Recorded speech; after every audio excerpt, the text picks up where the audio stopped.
espaço a gente, que eu pensava um pouco fazer isso com os atores, mas muitas vezes nas oficinas e sobretudo de noite fazemos um trabalho corporal e várias experiências sensoriais, porque não é todos os dias que a gente pode ter um espaço como este, não é? Se chama de natureza, não é? E nessa natureza, às vezes se mistura justamente não só os carros, os caminhões, e é muito mágico de noite, então a gente está fazendo um trabalho corporal, está fazendo um movimento e de repente acompanha o avião que passa como se fosse mais um elemento que se integra na nossa realidade, não é? De tudo que ele me ensinou é que a poesia é muito importante, sabe? A poesia dentro da vida da gente e como você vê as situações, né? Os assuntos que as crianças gostavam tanto vendo a peça, a gente queria discutir também. Então mudou a nossa ótica sobre a relação humana e sobre o poder.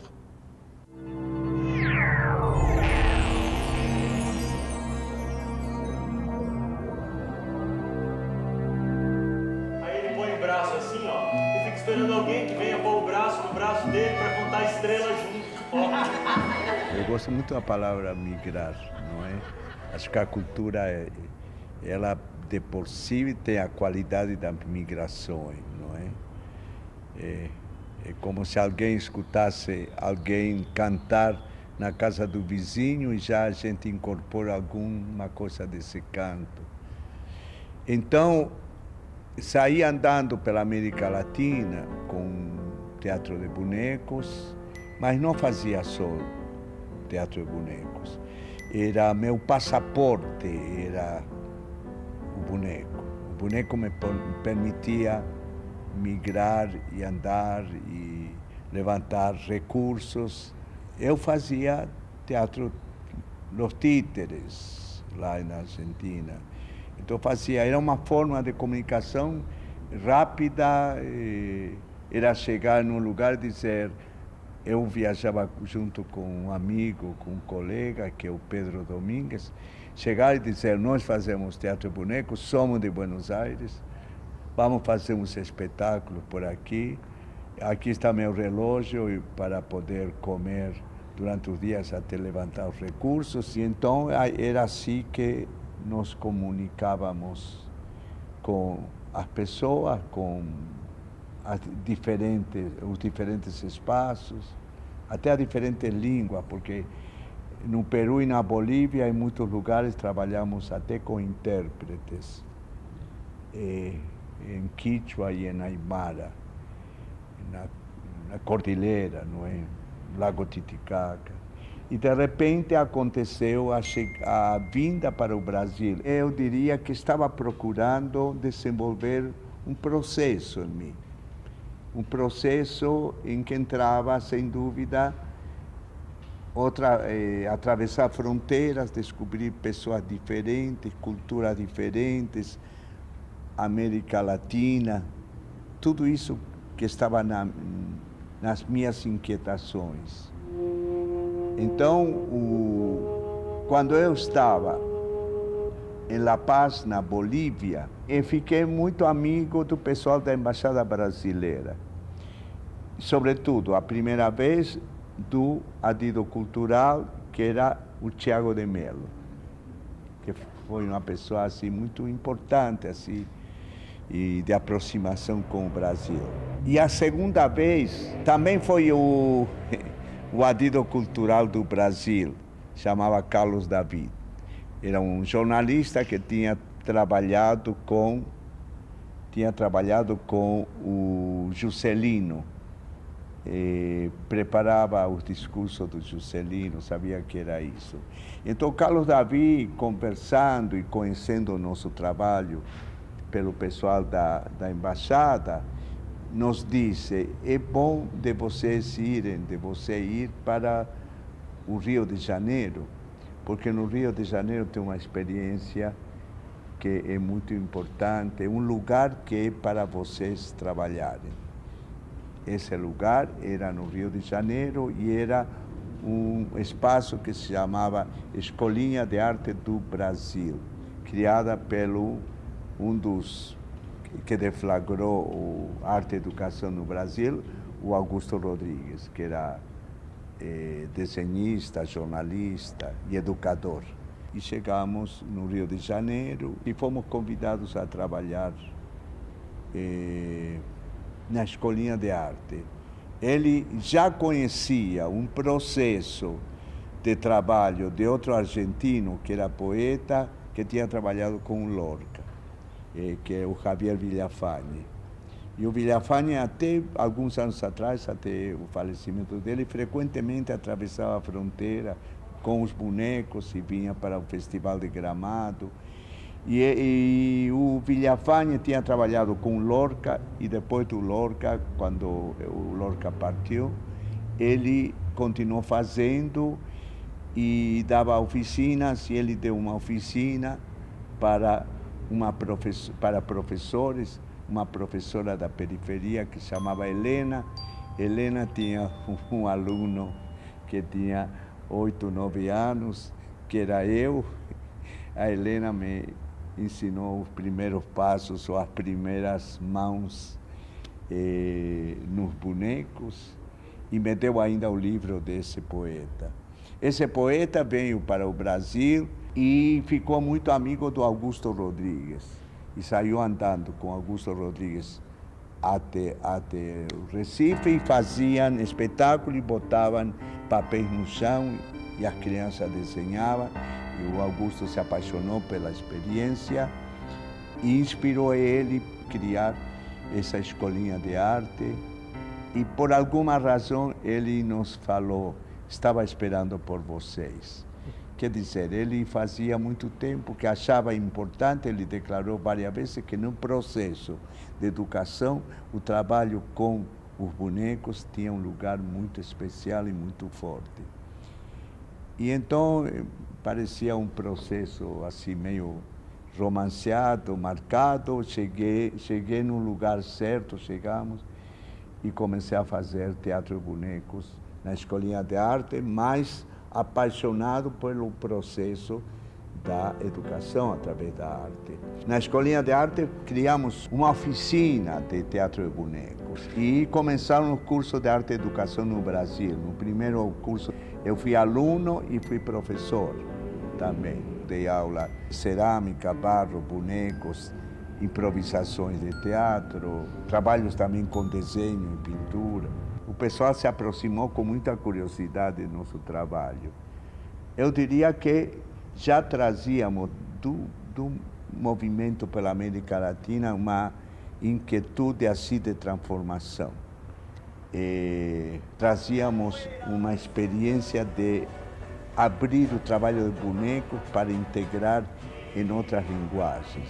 Começamos a fazer um teatro um pouco com inovações, ou com transformações, ou quase como um brinquedo. A Escolinha de Arte facilitava isso, porque se tratava de ser também perceptivo do que é o brinquedo da criança. Eu achava que eu ia ser musicoterapeuta até passar pelo Willo Krugli. Então, o que foi tão forte para nós, para aquele grupo, e para toda uma revolução que se deu, eu acho que nacionalmente, se falando de teatro para criança, para jovem, essa mudança de língua. Aquele grupo que se reuniu ali não queria aquilo que existia.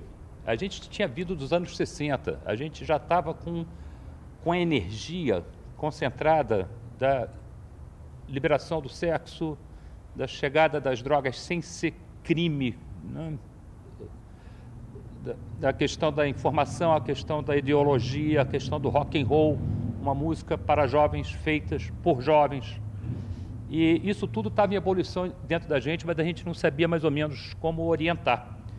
E o Willo, que era um pouquinho mais velho que nós, ele foi o cavalo deste momento. E se eu te dou um presente, você aceita? Presente gosto. O que é?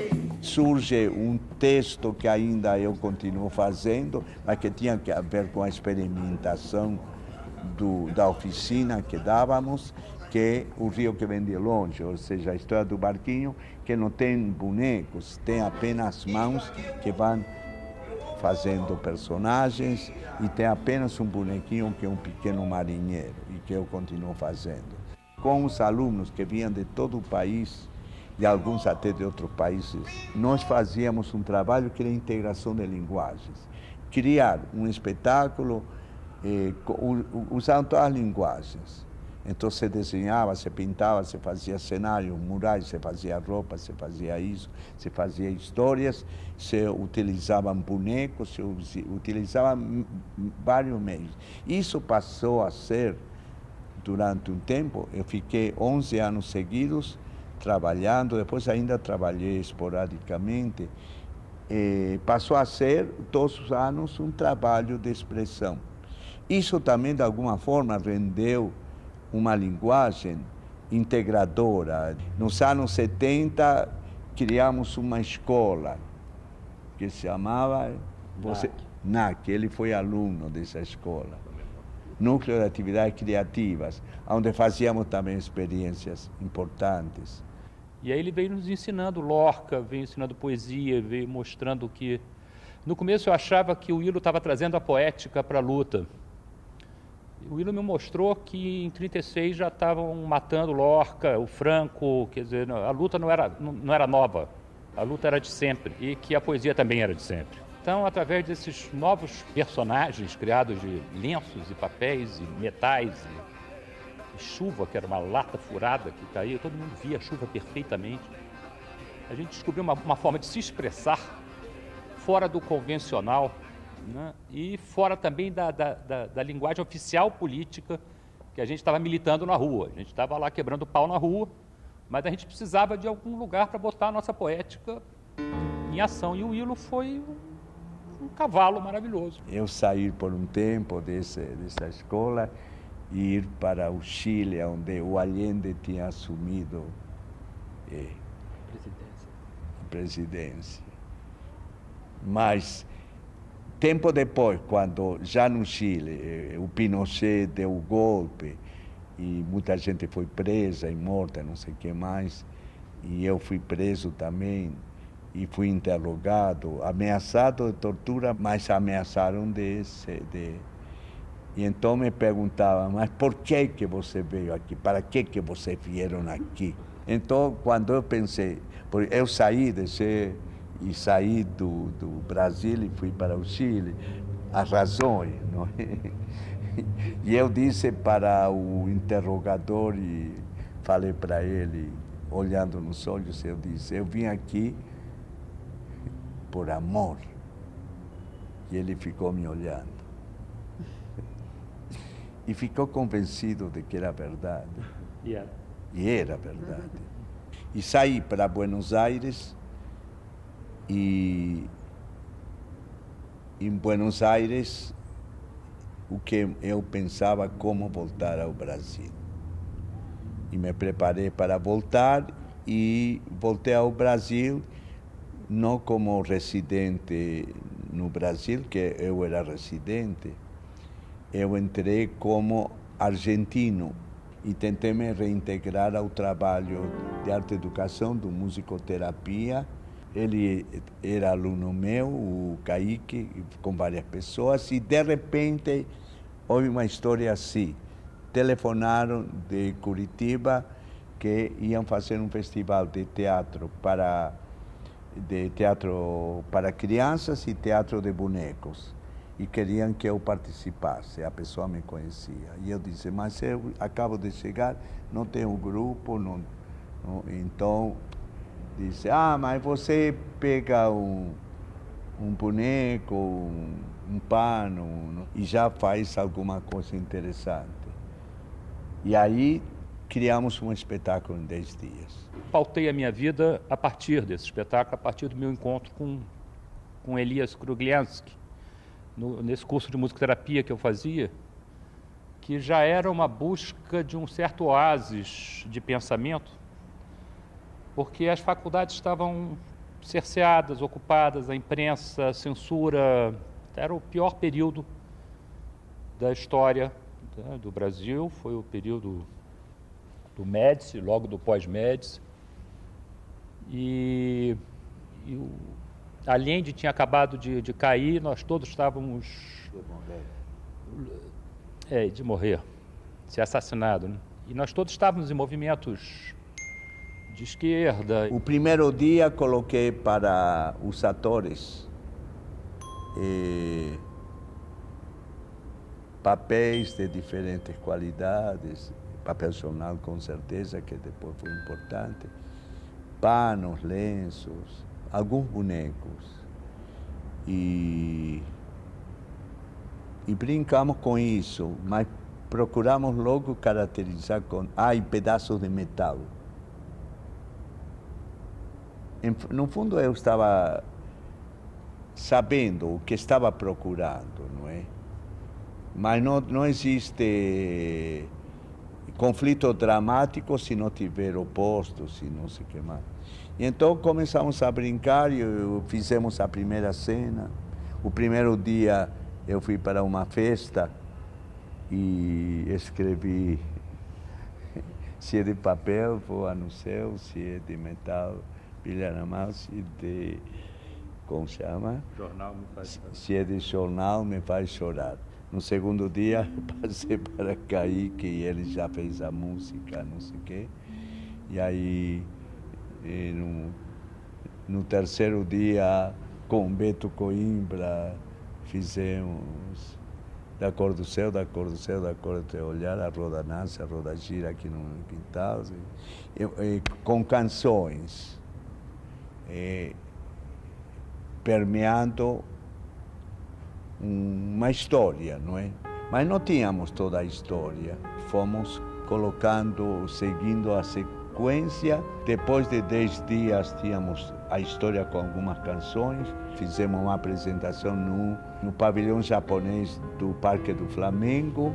E no 12º, 13º partimos para Curitiba, no carrinho do Kaique Boticário, pensando como se chamaria esse grupo que vai fazer um espetáculo. No Parque São Lourenço fizemos um espetáculo, as pessoas se interessaram muito, fizemos mais de um, não é? Foi 2, pelo menos, não sei. Fizemos 2 no primeiro dia, mais 2 no segundo, a pedidos do festival.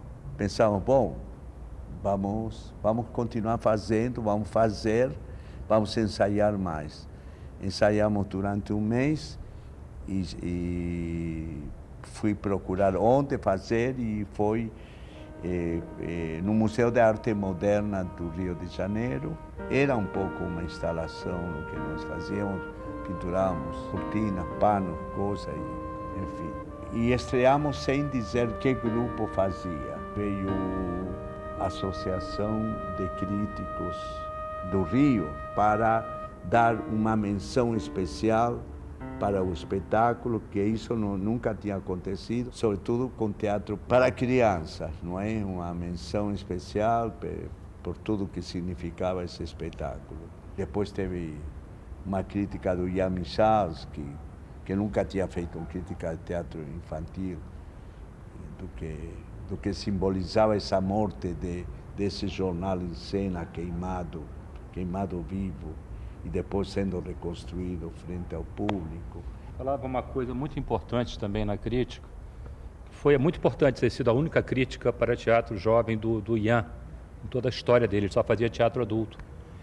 E ele dizia que ninguém mais no teatro adulto tinha desculpa de não fazer um bom teatro. Isso. Por falta de produção, por falta de recursos, porque o Ilo tinha feito uma obra-prima com recurso nenhum, a não ser alguns pedaços de pano, folha velha, jornal e 2 escadas. Não tínhamos nome. Até que teve no Jornal do Brasil 2 páginas sobre teatro para crianças. E nesse momento, nunca acho teve depois, nem antes nem depois. E disse, ventos fortes no teatro para crianças no Brasil. Então, falava do grupo e falava de outras pessoas que também estavam fazendo experiência. E ficou Vento Forte. A serviço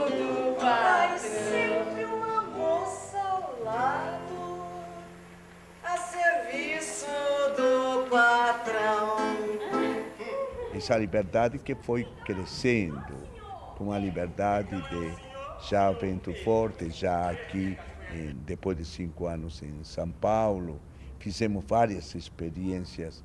Até outro dia a Rosa e a Fátima estiveram aqui e fomos lembrando que o primeiro espetáculo era, nunca mais voltei a fazer exatamente, que era um teatro de depoimento, 2 espetáculos lá, Luzes e Sombras e Brinquedo da Noite, aqui na Tabapuã, em que cada ator falava de si mesmo, experiências de brinquedo, de que brincava, não sei o que mais. E ampliávamos com cantigas, com pequenos elementos, vamos dizer, do popular, ampliávamos o espetáculo. É interessante pensar que o Lenços e Ventos, o País do Último Círculo, o Barquinho, são espetáculos que estão atuais. Você passa hoje para as crianças e elas piram igual antigamente, entendeu? É muito atual o trabalho do Ilo. Tínhamos que defender o que tínhamos conquistado, que não era prêmios ou sei lá o que, era outra coisa, era o Vento Forte. O outro ano já estávamos criando um espetáculo que era Da Metade do Caminho ao País do Último Círculo, que era uma história que eu já tinha escrito antes de viajar para o Chile, e que fiz 2 versões, uma para crianças e outra para adultos. Então já estávamos fazendo um espetáculo à tarde para crianças, um espetáculo adulto à noite. Eu entrei para o Vento em 84, eu havia assistido um espetáculo do Ilo. Sonhos de um Coração Brejeiro, Naufragado de Ilusão. E com esse espetáculo eu fiquei muito encantada com o Ilo, né? Muito mesmo. E por coincidência eu fui morar com o Paulo da Rosa numa república e tinha uma oficina do Ilo de férias, né? E eu me descobri ali uma criadora, né? E isso me remetia muito ao quintal da minha casa. Não conscientemente, mas eu fui uma pessoa que fui criada em Santa Cruz do Rio Pardo e meu quintal era muito grande, então eu não tinha, minha mãe não dava brinquedo, né? A gente brincava com caquinho, folhinha, e isso aquele de repente estava lá no meio de todo aquele lugar que se liberou realmente aquela pessoa que eu era quando criança. E aí o Ilo também teve uma empatia comigo muito grande. Aí ele estava fazendo o Labirinto de Januário, que foi um espetáculo que a gente ensaiou 2 anos, e ele me convidou para fazer a mãe. E nesse espetáculo era uma mãe e um pai, né, Paulinho, que você estava comigo, né? E a gente não tinha roupa, então a gente só tinha uma roupa e a gente lavou a roupa e um ladrão passou e roubou. Então nós não podíamos ir na festa, né? Porque nós estávamos nus. E a gente ficava com uma toalha amarrada e às vezes essa toalha caía um pouquinho e era um pouco meio proposital do Ilo, porque era um espetáculo infantil, mas que tinha ali alguma coisa já dizendo, olha, infantil não é tão infantil, né? A gente pode enlouquecer um pouco. O espetáculo era uma coisa muito inconsciente, era muito cheio de bonecos, eram assim quadros que passavam. Eram pinturas, sabe? Cada cena era uma coisa maravilhosa. Na verdade, o espetáculo que eu fiz quando eu comecei no Vento eu não diria que é um espetáculo, é um projeto de espetáculos, chamava Brinquedos da Noite, e já tinha havido um antes chamado Luzes e Sombras, que o tema era em cima da nossa memória, do nosso quintal da infância, que a gente brincava de noite. E todo mundo tem depoimentos maravilhosos, né, sobre isso. Então ia se juntando esses depoimentos, e com música, e com dança e coisa e tal, e ia se elaborando espetáculo.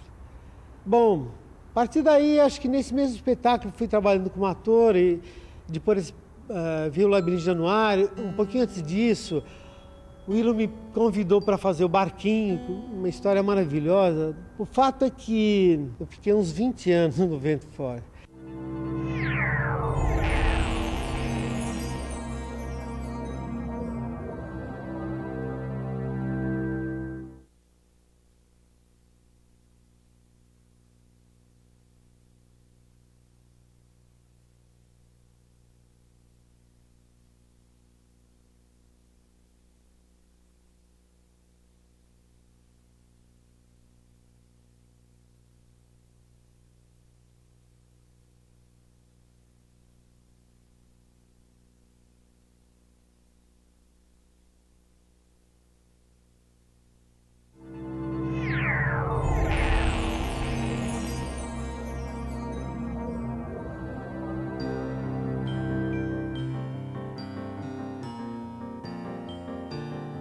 São Paulo era um dos portos.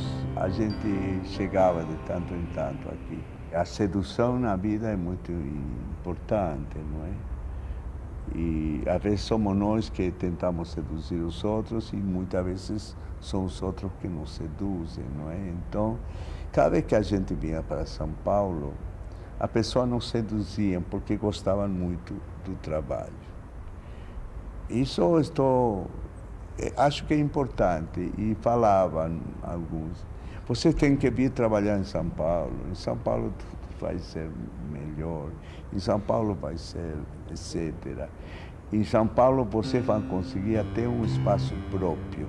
A partir do Eventos, depois da metade do caminho para ir do último círculo, a necessidade do grupo ter um lugar, uma casa, um espaço. E a gente não está, então ensaiávamos em uma antiga biblioteca, num clube judaico, não sei, na São Clemente, todo mundo. Asa. Mas eu fui contratado pela Secretaria de Educação para dirigir no Meyer o Centro de Criatividade Infanto-Juvenil, que era uma antiga biblioteca, que se transformou num centro de criatividade. Fiquei trabalhando, foi o único emprego oficial que eu tive na minha vida. Várias pessoas do grupo que trabalhavam comigo nas aulas durante o dia, que organizamos vários festivais. A gente fez a Festa dos Dois, pequenos espetáculos, exposições, desenhos, jogos com o público na rua do lado do Centrinho. Foi um domingo. Fizemos um Festival dos Dois, primeiro a parte preparatória com os alunos e com o bairro. Depois fizemos um domingo a festa, onde tinha pequenos espetáculos, jogos, tudo tinha a ver com dois. E com a festa de Cosme e Damião, que é muito forte no Rio de Janeiro. Juntamos as duas coisas. Depois fizemos a festa dos três, que os três eram os três reis magos, não é? Que era em janeiro. Depois fizemos uma festa dos quatro, que era a festa junina, da quadrilha e não sei o que mais. Motivações assim populares. Então, nessa época, começou essa separação, toda essa coisa, e decidi fazer o Mistério das Nove Luas. Trabalhamos com o bairro, uma criança do bairro que deu nome ao espetáculo, quando viu um ensaio. O Centrinho do Meyer era como uma casa para o Vento Forte. Era longe, mas o pessoal ia até lá. E aí foi acabando o período. Pessoas que se ofereceram a criar junto uma escola onde pudéssemos trabalhar, não sei o quê. Isso nos motivou muito, que depois não aconteceu. Então, na prática, não aconteceu, mas emigramos para aqui, um número grande. Depois alguns voltaram para o Rio. O Ronaldo veio para aqui, mas o Ronaldo é outro parceiro de música, mas depois ele voltou para o Rio de Janeiro. E então até que houve a coragem de alugar uma casa. Então era muito a mítica que se criou com São Paulo, porque São Paulo é uma cidade fascinante, é uma cidade muito plena de atividades de arte. Era muito importante quando vínhamos para São Paulo. E as pessoas nos estimulavam também. E aconteceu isso, que criamos o primeiro teatrinho lá na Tabapuã. E depois, quando nós começamos a sofrer, que nunca tínhamos dinheiro para pagar o aluguel, não sei o que mais. Então dissemos, não, temos que conseguir um lugar. E saímos à procura de um lugar, talvez sonhando que a prefeitura nos podia ceder um lugar. E a prefeitura nos sugeriu esse espaço de uma forma assim curiosa. Quando nós entramos, tinha poucas árvores, tem algumas outras poucas e o resto tudo foi plantado por nós. E marinheiros de primeira viagem plantamos muitas árvores que têm uma duração restrita. de tanto em tanto a gente tem que rezar para que as tempestades de verão não derrubem, já quebrou telhados. É um espaço incomum, mas, como diria, todo espaço de expressão e todo espaço de arte é incomum. Era um lixão, concentrava muito os carrinhos, essas carroças que carregam papéis e não sei o que mais, era muito isso. Quando disseram, entrem e ocupem, que do outro lado vai ter o circo, nós, meu Deus, como vamos fazer? E aí decidimos ocupar simbolicamente, como romanos. Os romanos iam e acendiam uma fogueira, colocavam uma mesa com uma toalha branca, tinha manjar, comidas brancas e de milho, cantamos, dançamos, não sei o que mais. Então aconteceu o quê? Milagre que acontece com o teatro, às vezes, e nos templos. Apareceu uma pessoa que ficou muito amiga, disse, há uma verba para a cultura, que não sei o que mais, não sei o que mais. Ela disse, eu conheço o pessoal do Vento Forte, não sei o que. Aí ela veio e disse, temos que fazer um projeto em 2 dias. Fizemos o projeto.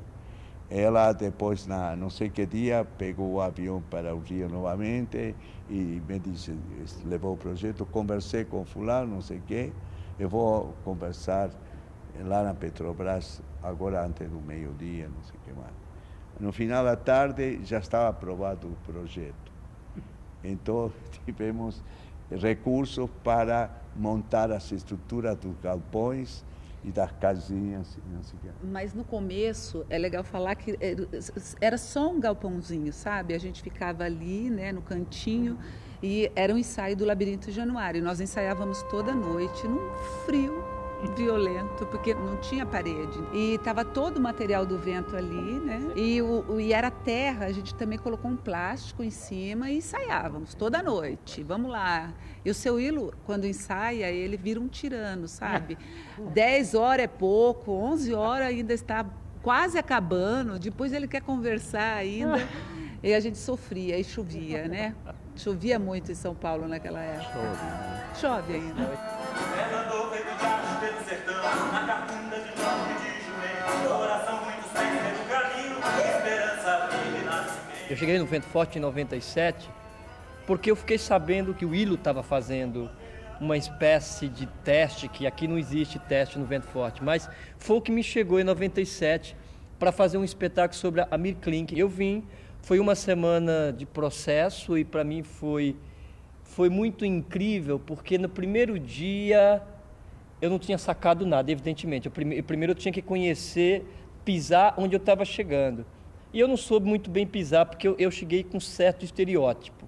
Estereótipo de ator que quer fazer bem, que quer mostrar trabalho, mostrar serviço, para no final o diretor falar, olha, você realmente é bem encorpado, você realmente sua. Não é, mas aí o Ilo chegou e falou, olha, não é, digamos assim, não é esse suor que eu quero.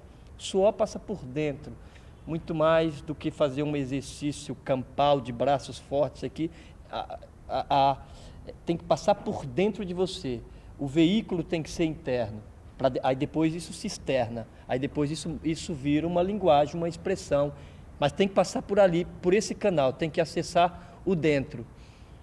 Aí no dia seguinte eu já entendi o que era o Vento Forte. No terceiro dia desse processo eu falei, parece que está chegando uma coisa de criança em mim, sabe? Um quintal esquecido. Parece que tá havendo um resgate aqui do meu quintal esquecido. Olha, eu vou dar meu telefone para você, é de São Paulo. Quando eu vim aqui para o Vento Forte, eu vim com uma bagagem muito grande de tudo que eu já tinha feito dentro do teatro infantil, de tudo que eu tinha feito no teatro adulto, quando eu trabalhei 8 anos no Teatro Popular do SESI. Eu já vinha com uma bagagem, assim, com prêmios, já tinha ganho o prêmio Molière, pelo conjunto de trabalhos, eu tinha feito antes de ir ao baile do Vladimir Capella, que foi um espetáculo maravilhoso, dentro dessa poética que tem o vento. E quando eles me convidaram, que assim, né, assim, trabalhar no vento, eu conheço o vento, assisto os espetáculos do vento, gosto do trabalho, mas nunca me vi trabalhando aqui, nesse espaço com o Hilo, com esses atores. Eu falei assim, é uma coisa que eu vou experimentar. É uma outra linguagem, eu sei que eu não tenho muita adaptação, ele trabalha muito com bonecos e tal. E aí eles me convidaram, eu fui na casa do Dinho, conversamos e tal, e era para fazer o Vitor Hugo, Onde é que você está? O texto ainda estava sendo criado, mas era num processo muito longo. Eu entrei, ainda fiquei assim, me adaptando, porque era bem diferente de tudo que eu já tinha feito. Lidar com bonecos, ter essa relação. Aos poucos eu fui me sentindo mais à vontade. Que cantar eu sabia, interpretar também, e fui jogando para ele aos poucos, para ele também estar sentindo como é que era essa relação. É preciso saber entender o Hilo Krugli na sua direção. É preciso, ele não é fácil.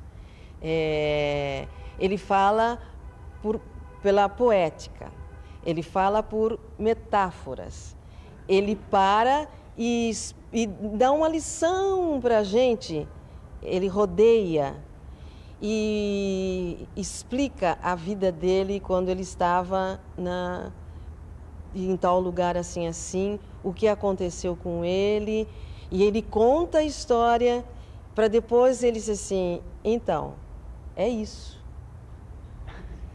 E a gente fica, é isso? Mas aonde? Que é isso para eu me encaixar.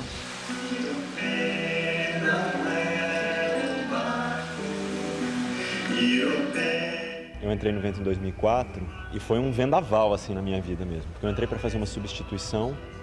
Eu venho de uma formação super tradicional dentro de teatro. Eu sou de uma família de músicos e aí fiz escola de arte dramática, ECA, enfim, passei pelo CPT, vim de uma formação super tradicional mesmo. E entrei aqui para fazer uma substituição no espetáculo. Então, em 6 meses, eu tinha participado de 4 espetáculos. De um grupo que eu nunca tinha assistido um espetáculo. Eu nunca tinha visto. Então, foi uma loucura. Eu não entendia muito o que eu estava fazendo, mas eu estava fazendo. Estava indo. E eu nunca tive muito problema, assim, de entender o Hilo, assim. É engraçado que eu percebo toda essa volta que ele dá para as coisas, mas eu entendo. A gente se entende, sabe? Nós estamos vivendo faz 24 anos aqui neste espaço. E este espaço, vale a pena dizer-te que foi construído por nós, não é? Teve um projeto, um esboço de arquitetura, mas é uma arquitetura, como dizer, espontânea. Espontânea quer dizer, com meios precários e com uma grande vontade de ter um espaço onde o grupo trabalhar. Então ele tem vários galpões. Aqui na frente está o que chamamos o Teatro dos Pés. Esse é o Teatro dos Pés.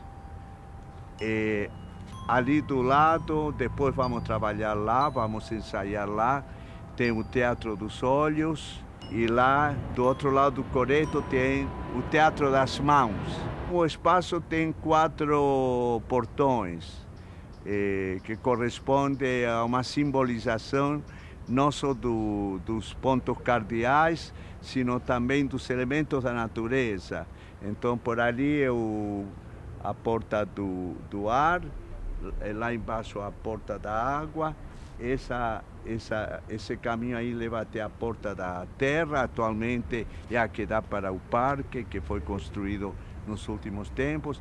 E lá embaixo é o portão, a porta do fogo. São 4 elementos.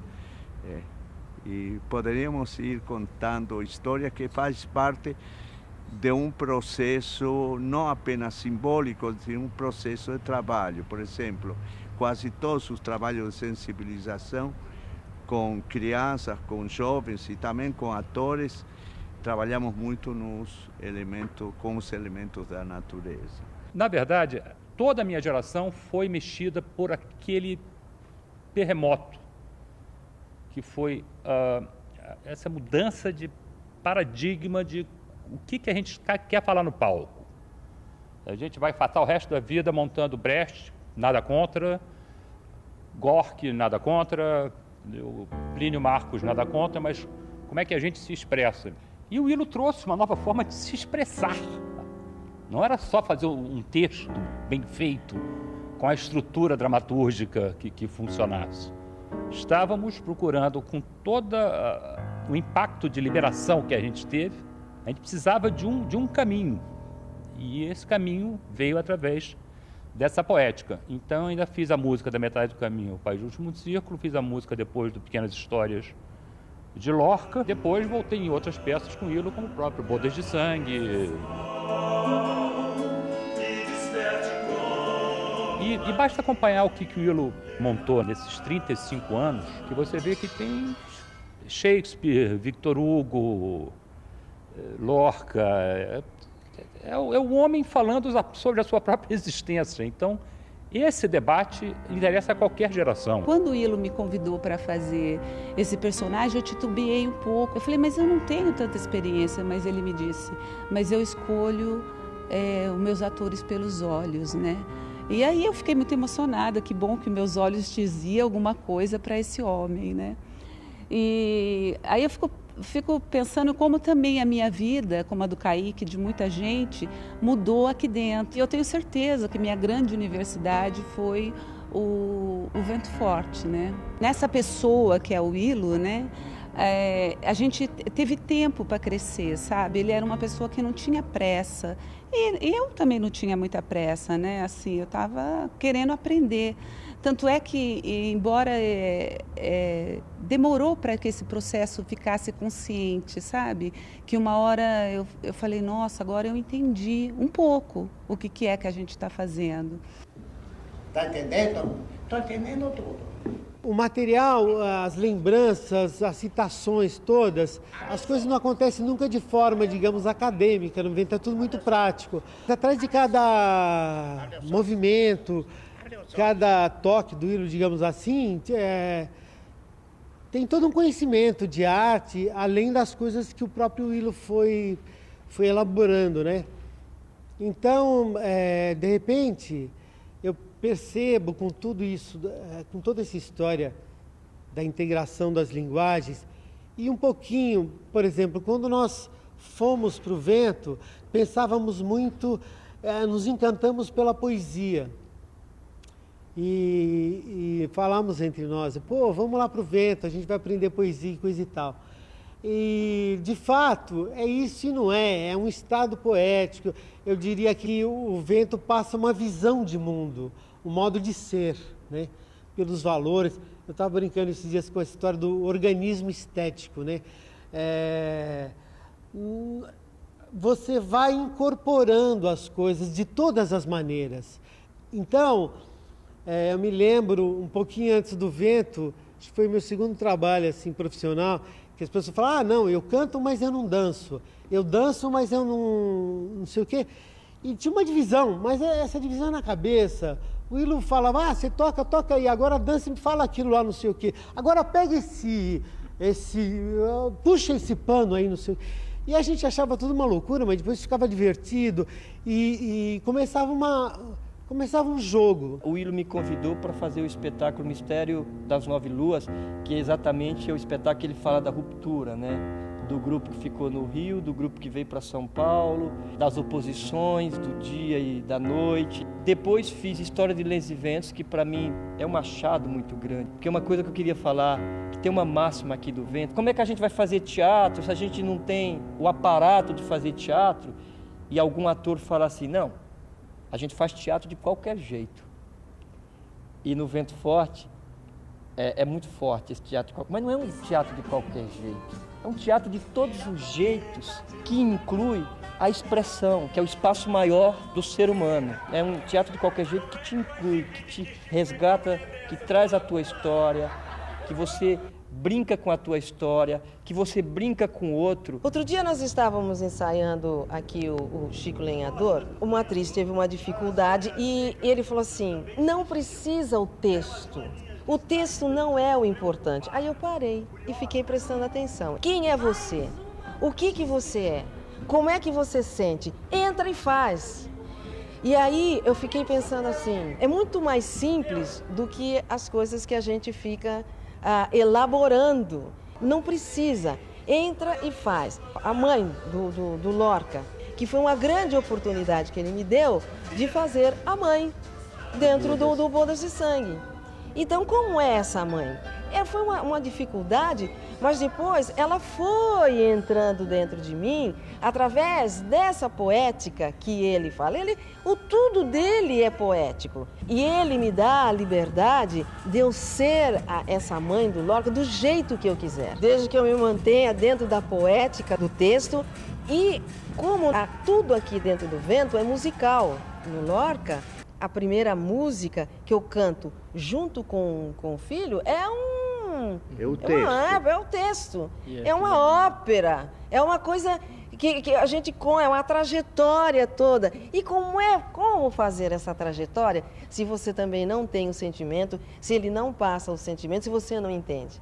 Então é isso que permeia muito, totalmente, o trabalho do Vento Forte. Em teatro existem padrões já recriados.